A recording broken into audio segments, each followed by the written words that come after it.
मोती होती है, और बेटा अगर आंख का तारा है तो बेटी आंख की ज्योति है।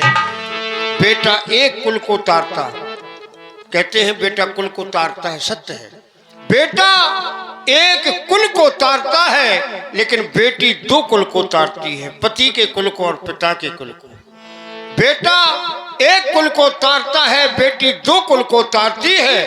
बेटा तो निष्ठुर हो जाता। कभी कभी आप लोगों ने देखा होगा, पिता चिल्ला रहा, करा रहा, पीड़ा है, दर्द है, लेकिन बेटा सुनी करके चला जाता। और बेटी को अगर मालूम हो जाए कि हमारे पिता के पीड़ा है या हमारे पिता बीमार हैं, तो ससुराल वालों से लड़ झगड़ करके दौड़ करके आ जाती है अपने पिता को देखने के लिए। तो बेटा तो निष्ठुर हो जाता, लेकिन बेटी ममता की मूर्ति है।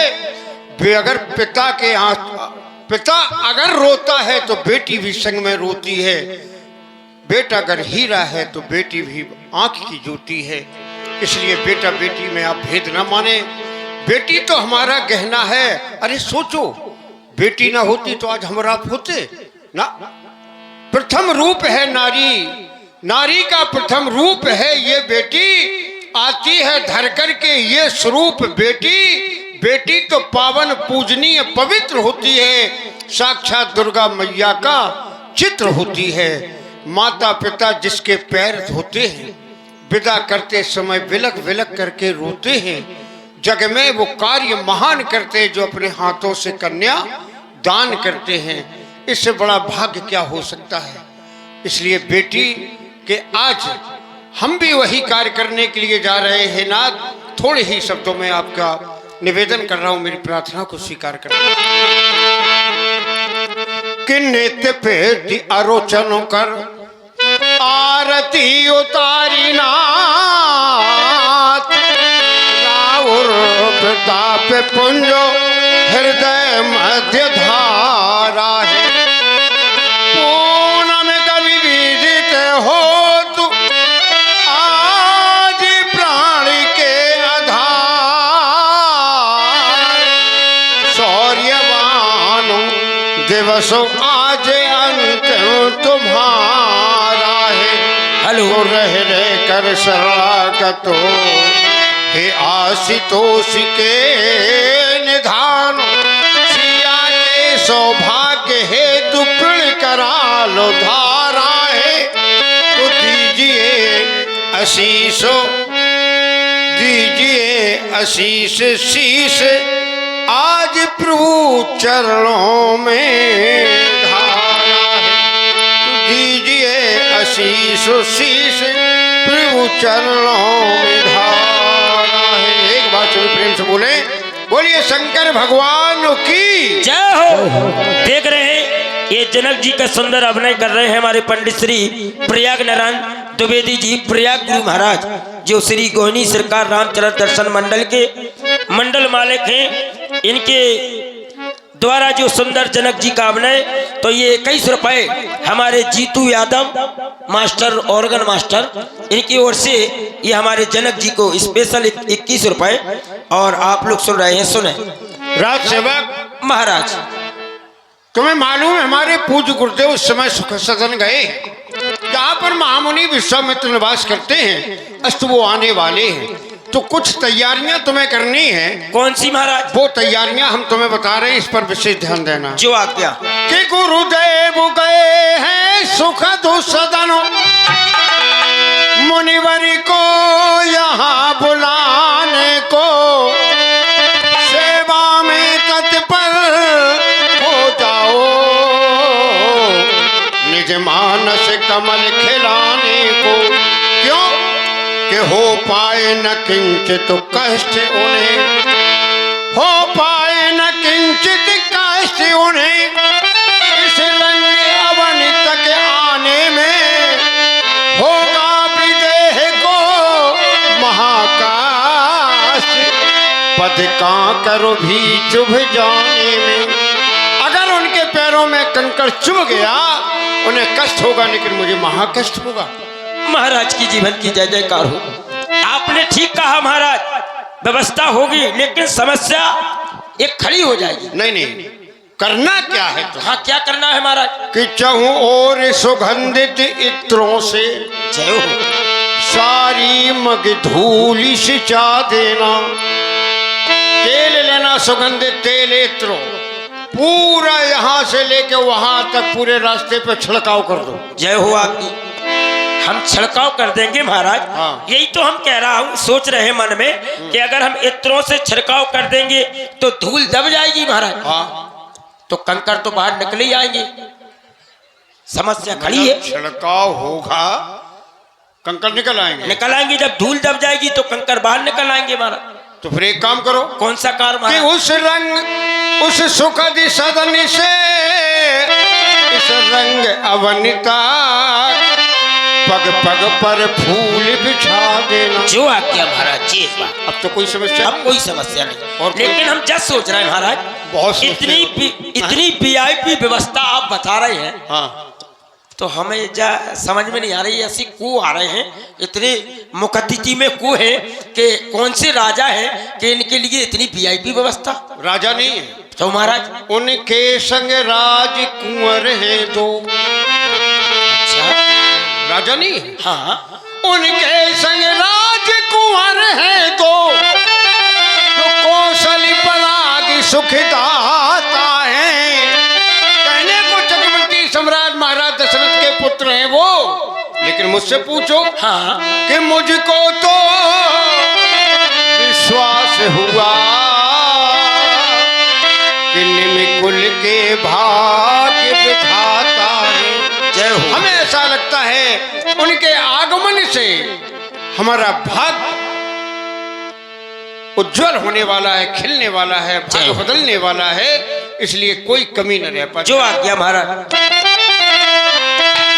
हर से जनक देखी दो भाई, पधारे, आइए महाराज, स्वागत। मुनि पद कमल कहे तब जाई।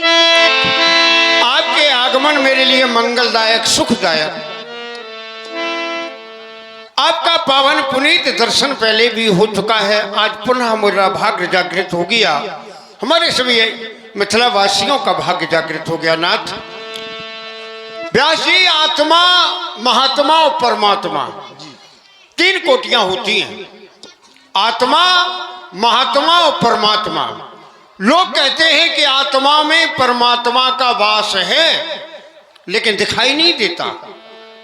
आत्मा में परमात्मा है लेकिन दिखाई नहीं देता। ऐसे समझो जैसे आंख का काम है देखना, वो आंख में अगर हम काजल लगा लें तो आंख में काजल लगा दिखाई नहीं देता। उसके लिए हमें दर्पण का सहारा लेना पड़ता है। जब हम दर्पण में देखते हैं तो हमें समझ में आता है कि काजल लगा है कि नहीं लगा, पतला लगा है कि मोटा लगा है, तभी दिखाई देता।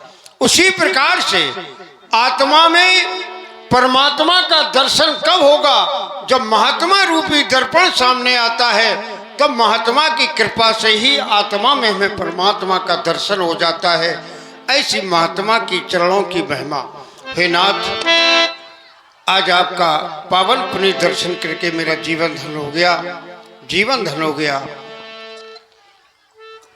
कितने आज को धन्य महामुनिराज, कृपालु तकीन सुभायनु की, रचना के ही भांति बखान करे, तित चौगुन चारु सुखायनु की। तप तेजमयी तू अमूरत बिंदु महोसती है सुखदायनु की। ये मिथिला की भूमि पवित्र भई, जब डार गई रज पायन की। अहम तो हम बंदे, अहम तो हम बंदे, अहम तो हम बंदे। कर बिनती जो कथा सुनाई, हे नाथ, रंग अवन सब मुनहि दिखाई। वैसे कथा कहना ब्राह्मणों का कार्य है, हम क्षत्रियों का कार्य तो श्रवण करना है, लेकिन हम अपनी निज कथा आपको सुनाने जा रहे हैं। कथा इस धनुष का माध्यम है। कथा हमारी बेटी सीता से संबंधित है। नाथ, एक दिन की बात, 5 वर्ष की बेटी हमारी सीता सखियों के साथ भ्रमण करती हुई रंगशाला में आ गई। देख करके वेदिका को मन में जाने क्यों उसके विचार उठा, क्यों न से गोबर से लेप करके पवित्र कर दिया जाए, मोतियों से चौक पुरा करके धनुष को स्थापित किया जाए। दौड़ पड़ी, जाकर के गौशाला में गई, गौ का गोबर लाई, ला करके वो लेपन कार्य प्रारंभ करने लगी तो एक घटना घटित हो गई। नाथ, क्या घटना घटित हुई राजन? कि ग्रहली पे रही थी दिवसो एक, सीता मन भाव संजो करके लेपन कार्य करने लगी तो इस आशुतोष के आयुध को बाएं कर उठा मोद भर के, बाएं हाथ से उठा लिया। और जब महारानी सुनैना ने ये देखा, दौड़ करके मेरे पास पहुंची, बोले महाराज चलो चलो अपने लाडली के कौतुक को तो निहार लो। और मैं भी आया प्रभु, मैंने भी देखा कि रख दिया दूसरे कोने में अपने मन में हरुषाए सिया, तो देखा अजब दृश्य मैंने तो प्रण भी एक महानो किया। क्या किया प्रण? मैंने एक प्रण किया, जब मेरी बेटी 5 वर्ष की इतनी वीर वाला है तो इसका पति भी तो वीरों में वीर श्रोमणी पद प्राप्त करने वाला हो।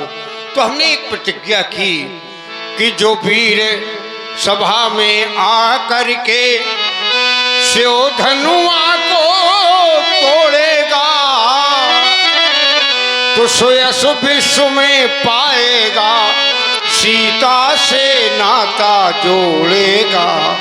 जो वीर आकर के धनुष को 2 खंडों में तोड़ देगा वही मेरा जामाता बनेगा, अर्थात मैं अपनी बेटी उसे अर्पण कर दूंगा। बस आपके आशीर्वाद का आकांक्षी हूं प्रभु। वैसे ये रंगमणि का निर्माण तो भगवान विश्वकर्मा ने किया है, आप भी तो दूसरी सृष्टि के निर्माता हैं। हम चाहते हैं आप अवलोकन करके बताएं कि ये रंगमणि कैसी है। कुमार राम, कुमार लक्ष्मण है।